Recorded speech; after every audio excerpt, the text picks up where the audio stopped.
राम प्यारे बच्चों, देखो आज हम लोग है ना चैप्टर 2 का 2.1 सीखेंगे, बट उसके लिए हम लोगों को थोड़ा बाइनोमियल प्रोबेबिलिटी डिस्ट्रीब्यूशन के बारे में सीखना होगा।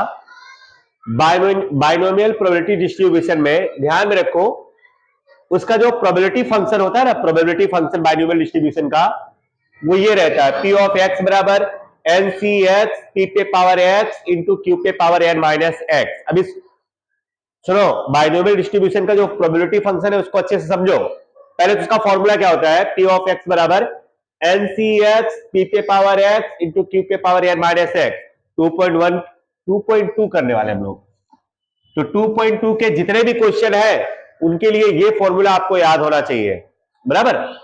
तो पी ऑफ एक्स बराबर एन सी एक्स पी पे पावर एक्स इंटू क्यू पे पावर एन माइनस एक्स है।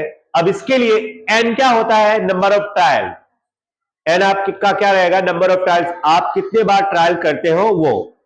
X equal to number of success, आपने ट्राई किया उसमें आप सक्सेस कितनी बार हुए, वो नंबर ऑफ सक्सेस होगा।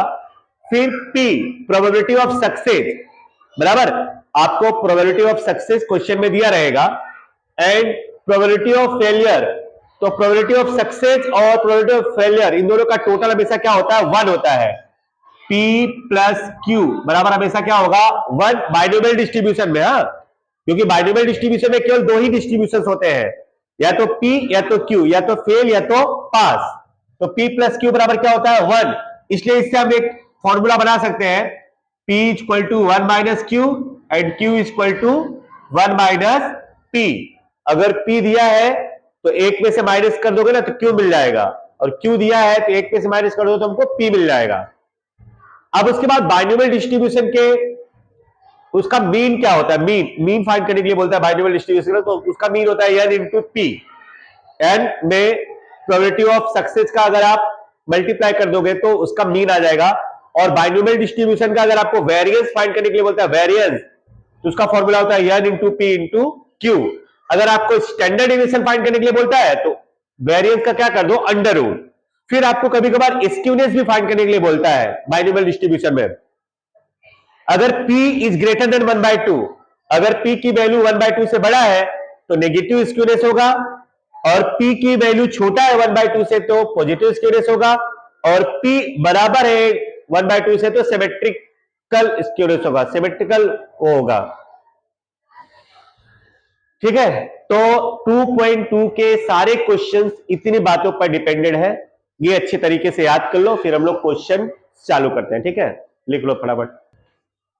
चलो 2.2 का फर्स्ट क्वेश्चन है, for a symmetrical binomial distribution with n equal to 8 find p of x is less than equal to 1। देखो सिमेट्रिकल बाइनोमियल डिस्ट्रीब्यूशन होता है ना, तो p हमेशा क्या होगा, 1, 1/2। 1/2 है मतलब symmetrical binomial distribution, symmetrical distribution, बराबर।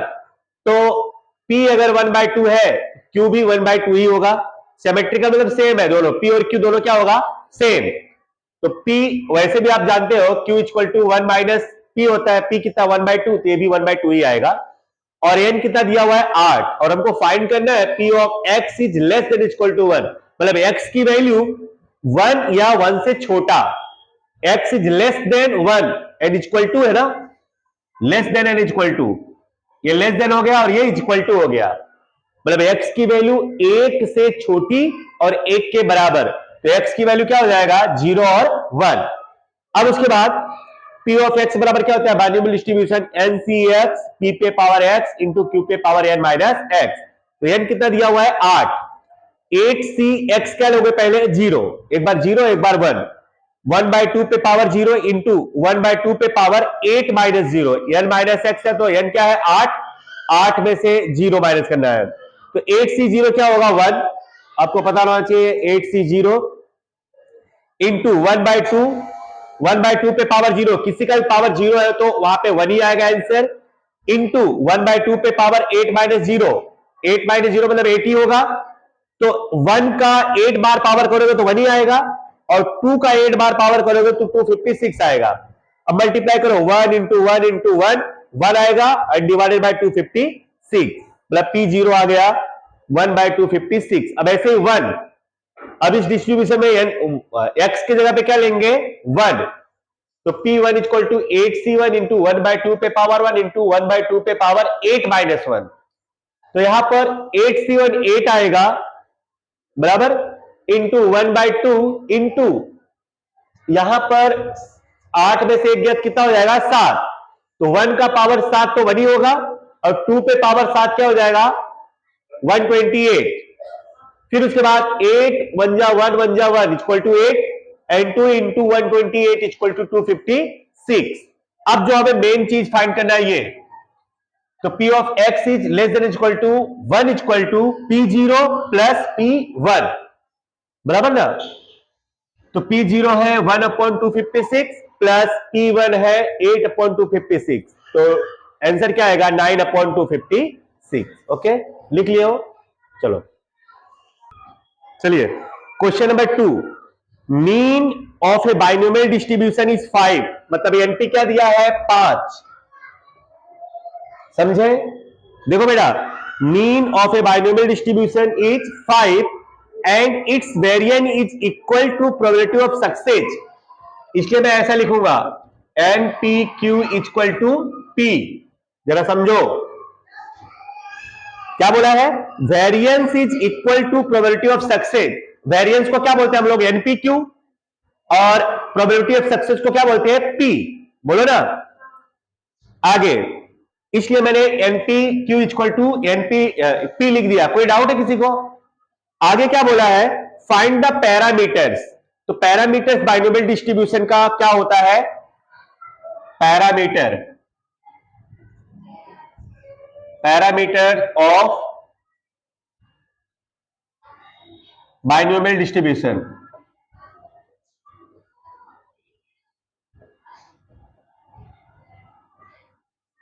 Equal to n and p. N और पी होता है पैरामीटर। अगर पैरामीटर बाइनोमियल डिस्ट्रीब्यूशन का फाइंड करने के लिए बोलता है तो तुमको क्या क्या फाइंड करना है, एन फाइंड करना है और पी फाइंड करना है। ओके, फिर उसके बाद क्या बोला है, and hence find the probability of the event of getting none of the failure for this distribution. मतलब एक भी बार फेल नहीं होना है, मतलब हर एक बार पास होना है, उसकी प्रोबेबिलिटी फाइंड करनी है। तो चलो पहले हम लोग एन और पी फाइंड कर लेते हैं बराबर। पैरामीटर्स, तो पैरामीटर ऑफ बाइनोमियल डिस्ट्रीब्यूशन क्या होता है, समझ पड़ा, एन और पी। ठीक है, तो चलो अब यहां पे हमको एनपी इक्वल टू दिया हुआ है। चलो यहां पे सॉल्यूशन,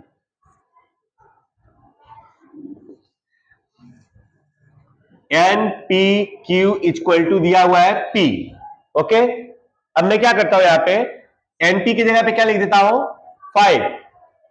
एनपी की जगह क्या लिख दूं मैं 5 क्यू इक्वल टू पी। बोलो ऐसा लिख सकते हैं नहीं लिख सकते हैं? देखो यहां पे np q equal to p है और एनपी की वैल्यू दी हुई है 5। तो मैंने एनपी की जगह पे क्या लिख दिया 5 लिख दिया और क्यू इक्वल टू पी मैंने लिख दिया। अब मैं यहां पर ऐसा लिख सकता हूं 5 q equal to 1 minus q लिख सकता हूं। देखो P है ना, तो P इक्वल टू क्या होता है 1 माइनस क्यू होता है। जहां पे P है वहां पे 1 माइनस क्यू आप लिख सकते हो। अब इधर माइनस इधर क्या हो जाएगा plus 5q plus q equal to 1। तो ये 6q इक्वल टू 1। तो q इक्वल टू क्या हो जाएगा 1/6। अच्छा q आ गया, बोलो ना। अब P आपको पता है कि P बराबर क्या होता है 1 माइनस क्यू। तो यहां पर 1 माइनस 1/6, एलसीएम क्या आएगा 6, 6 1 जा 6, 1 1 जा 1, 5/6 हो जाएगा। P आ गया, कोई डाउट है? P आ गया, बस 1 में से Q को माइनस कर दो। नेक्स्ट, चलो एक चीज तो हमको मिल गई, पैरामीटर में अभी n चाहिए ना। अब देखो इधर हमको np कितना दिया हुआ है 5, np क्या दिया हुआ है 5। अब p हमारा आ गया, तो यहां पर हम लिख सकते हैं n इंटू 5/6। बोलो p की वैल्यू मैंने यहां पे पुट कर दी, n इंटू 5/6। देखो ना यहाँ पे p है 5/6 इक्वल टू 5। तो n इक्वल टू 5 इंटू 6/5 हो जाएगा, उधर जाएगा तो तो 5 5 कैंसल, n इक्वल टू क्या हो गया 6। तो पैरामीटर आ गया p और n आ गया हमारा 6, n और p मिल गया, बराबर ना। Parameter pm of distribution, binomial distribution, parameter equal to 5/6 and 6 आ गया। अब उसके बाद यहां पे प्रोबेबिलिटी भी हमको फाइंड करनी है। एक भी बार फेल नहीं होना है हमको, हर बार क्या होना है पास। तो आपको पी एक्स का फॉर्मूला तो पता ही है, पी ऑफ एक्स बराबर क्या होता है एन सी एक्स पी पे पावर एक्स इंटू क्यू पे पावर एन माइनस एक्स। अच्छा, यहां पर n क्या लोगे 6, n 6 है, x क्या लोगे, ये भी 6 ही लोगे, क्योंकि हर बार सक्सेस होना अपने को, बराबर ना। एक भी बार फेल नहीं होना है, तो मतलब जितना बार ट्राई करोगे उतने बार सक्सेस होना अपने को। और p अपना कितना आ गया 5/6 और q कितना आया अपना 1/6। तो बस उस फॉर्मूला में पुट कर दो, p6 equal to 6c6 into 5/6 पे पावर 6 इंटू 1/6 पे पावर 6 माइनस 6। अच्छा 6 तो 1 आएगा, 6 हमेशा क्या आएगा 1 इंटू, एक कॉम्बिनेशन आप लोगों ने सीखा हुआ है। फिर उसके बाद 5 पे पावर 6 करो तो कितना होता है 5 पे पावर 6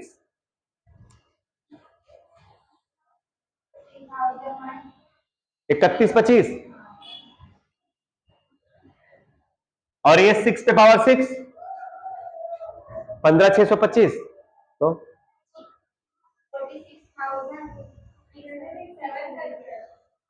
हाँ तो 7 ही होगा ना, कितना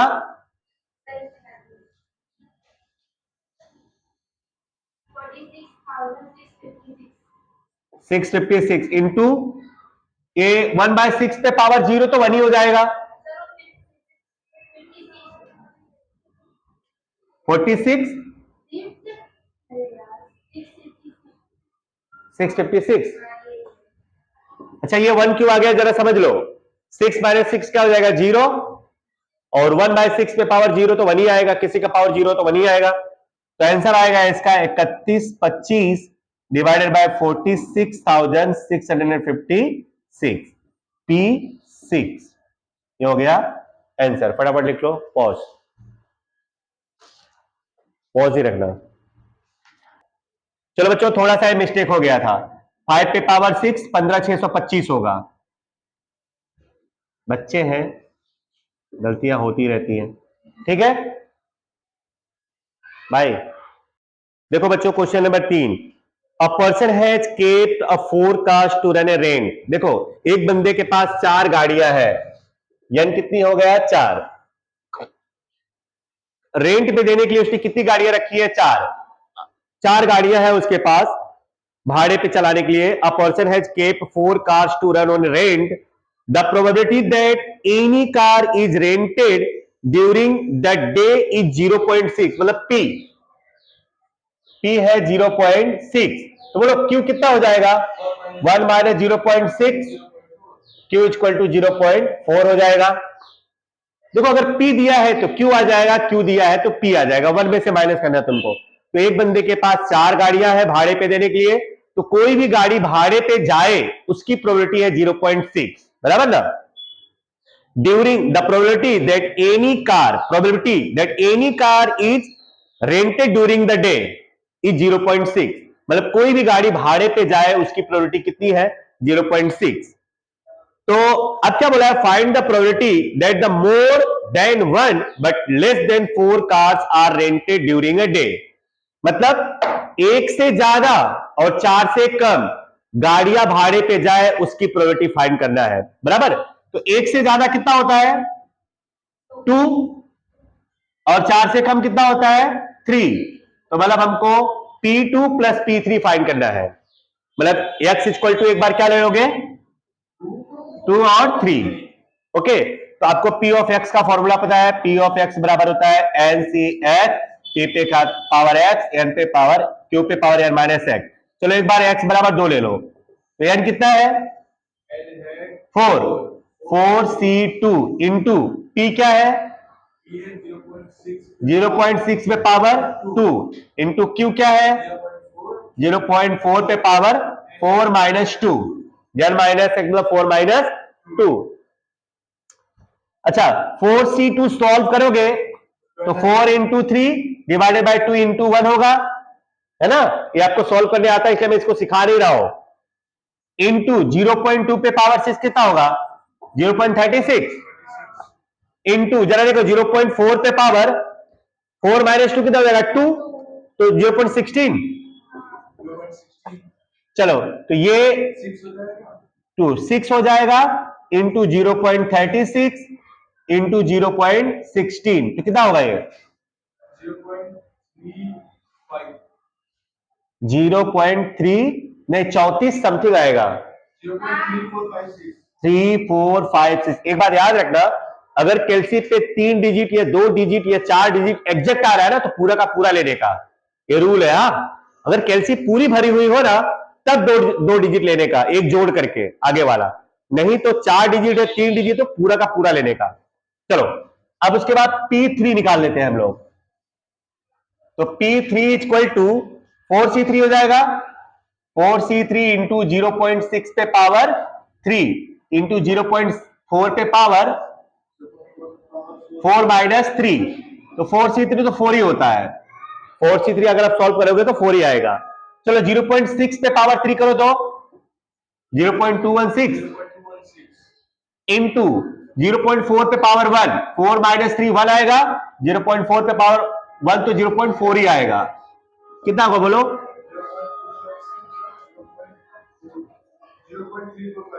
4 भी है 0.3456, P3 आ गया। अब हमको फाइंड क्या करना है P3 प्लस P4 ना,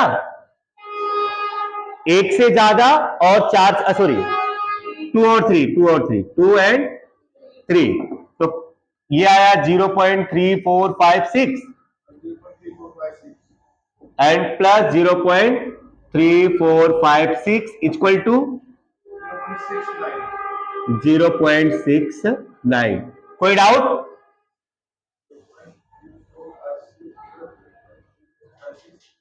फिर से एक बार बता दे रहा हूं, एक बंदे के पास 4 गाड़ियां हैं भाड़े पे देने के लिए, अब भाड़े की प्रोबेबिलिटी है 0.6, तो P हो गया 0.6 तो Q हो जाएगा 0.4।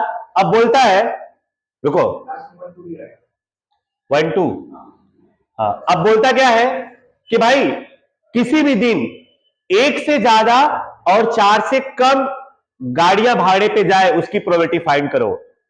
एक से ज्यादा क्या होगा 2 और 4 से कम कितना होगा 3, मतलब 2 और 3 P of 2 plus P of 3, ये हमको प्रोबेबिलिटी फाइंड करनी है। एक से ज्यादा और 4 से कम गाड़ियां भाड़े पे जाए उसकी प्रोबेबिलिटी फाइंड करो, ऐसा बोला है। मतलब अब प्रोबेबिलिटी ऑफ सक्सेस क्या होगा 2 भी होगा 3 भी होगा, क्योंकि एक से ज्यादा और 4 से कम। तो एक बार P ऑफ 2 फाइंड कर लो, एक बार P ऑफ 3 फाइंड कर लो, दोनों को जोड़ लो, बराबर, तो हमारा आंसर आ जाएगा। ठीक है लिख लो। चलो बच्चों पांचवा question, an example is given to 6 students, यानी क्या हो जाएगा 6 बच्चों पे हमने ट्राई किया। The probability of getting correct solution of the problem by any student is 0.6, मतलब P 0.6 है तो Q क्या हो जाएगा 1 माइनस 0.6, तो Q हो जाएगा 0.4, है कि नहीं। आगे students are trying to solve the problem independently, तो find the probability of getting the correct solution by only 2 out of 6 student, तो x इक्वल टू क्या हो जाएगा 2, सिर्फ 2 लोग सक्सेस हो, मतलब 2 लोग सॉल्व कर पाए उसकी प्रोबेबिलिटी फाइंड करो 6 में से, तो बस P of x equal to NCX, P पे पावर x Q पे पावर n माइनस x, तो P of 2 equal to 6C2 into 0.6 पे पावर 2 इंटू 0.4 पे पावर 6 माइनस 2, तो 6C2 कितना हो जाएगा 15, 6 5 15, 30 डिवाइडेड बाई 2 15, और 0.36 हो जाएगा, और 0.4 पे पावर 4 करो, 0.4 पे पावर 4, 0.4 इंटू 0.256, तो बस तीनों का मल्टीप्लाई कर दो, हो गया आंसर।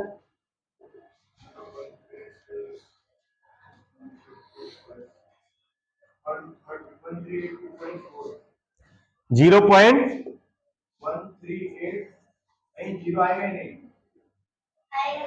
ठीक से कर 0.1G824, ओके, हो गया आंसर। पॉज। चलो एक क्वेश्चन ध्यान से समझना। Question number 4, there are 200 farms in a taluka. देखो एक तालुका में 200 खेत है, 200 फार्म, एकदम ध्यान से समझना इसको। Among the borewell made in these 200 farms of the taluka, salted water is found in 20 farms। हमने बोरवेल्स बनाए हैं, बराबर, 200 इस फार्म उसमें तालुका उसमें फार्म्स में, जिसमें से 20 जो है वो सॉल्टेड वाटर वाले हैं। सॉल्टेड वाटर वाले कितने हैं? 20 ऐसे मिले जो सॉल्टेड वाटर वाले हैं। तो बाकी के कितने बचे? 180 not getting a salted water. तो probability of not getting the salted water P equal to 180 divided by 200 equal to 0.9, बराबर। नॉट अ सॉल्टेड वाटर तो कितने होंगे? 180। कैसे?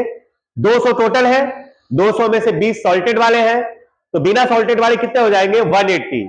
तो 180 बाय 200 इक्वल टू 0.9, ये हो गया probability of not getting the salted water. तो P आ गया 0.9, तो Q हो जाएगा 0.1। अब इसमें क्या है? 5 खेत में से 3 खेत, देखो नीचे दिया हुआ है, find the probability of event of not getting salted water in 3 out of 5 randomly selected farm from the taluka. हमने 5 फार्म लिए, तो n क्या हो गया? 5। हम लोग कितने पे ट्रायल करने वाले? 5 फार्म पे ट्रायल करने वाले हैं, और उसमें से 3 जो होने चाहिए वो सॉल्टेड वाटर वाले नहीं होने चाहिए। तो x क्या हो जाएगा? 3। 5 में से 3 सॉल्टेड वाटर वाले नहीं होने चाहिए, उसकी प्रोबेबिलिटी फाइंड करनी है। तो P ऑफ x बराबर NCx, P पे पावर x, Q पे पावर n माइनस x। बस इसमें n की जगह पे 5 पुट कर दो और x की जगह पे 3 पुट कर दो, उसके बाद तो सोल्व करने आप लोग को आता ही है। ठीक है, तो इसका आंसर आएगा 0.0729। Okay, write down.